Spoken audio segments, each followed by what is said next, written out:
All right, what we want to talk about bovine breeder is the accessories that go along with it. In this case, we have an AI gun that has a sheath that covers it. Now, the gun has a metal tip here, and you want to be able to cover it with this plastic sheath, giving it a little protection, as well as when you insert into the reproductive tract, it is much easier to move through the reproductive tract and won't snag or anything of that nature. So you want to make sure that the sheath is on it. Once it's on there, you can keep that sheath on there for that reason.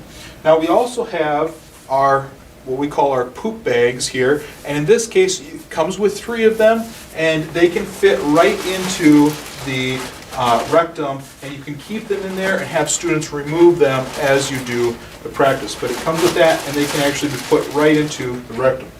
Now, we also have gloves that come with it. The purpose of this is to be as lifelike as possible, but we also want it to be so it does help and easier to get into the rectum for the students. Instead of the heat and things, this helps to take care of that. We don't use lubricant for this. This should be able to go in there without lubricant, so there is no mess and issue for cleanup for you. Another important thing is when you are using the glove, you should take things like your watch or your rings, those types of things, off before you put your glove on, so that it's not catching while you actually go into the rectum. Lastly then, we have the cervix rings. These rings fit right inside of the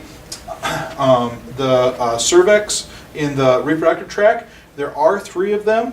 You can line them up to make it a little easier to get through the cervix for students, and they can all be, the holes be right in line, or you can move them based on the difficulty level, allowing them, but they then sit right inside of the cervix opening here, where you can actually see them in here for your students to then actually start reproductive AI training here. So what your needs.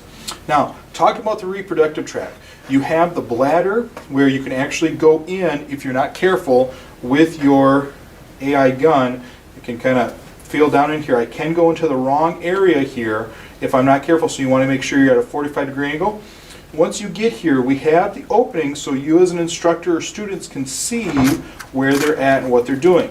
In this case, I'm going to take out the rings, and so the rings are placed inside here up against the edge, and then I can actually close these rings in place. This allows me then to tightly put the rings in here, be able to see, and then start my AI and move through the different rings, trying to maneuver through the cervix and find where I'm at, allowing the student to be able to get through. Now, the thing about the cervix here is that depending on where those holes are for the different rings, it can be very difficult or easy depending on how straight those rings are. The great thing here is then once I actually get past the cervix, it opens up again, and you can actually see the tip of my gun here being able to then move and then allow the semen to go into the uterine horns. So it gives you that view for you to see as a training purpose. You can then also put down the hide and not be able to see as well, but you want to make sure that your rings are in place as you do the insemination. Those are different accessories for you to use and to have.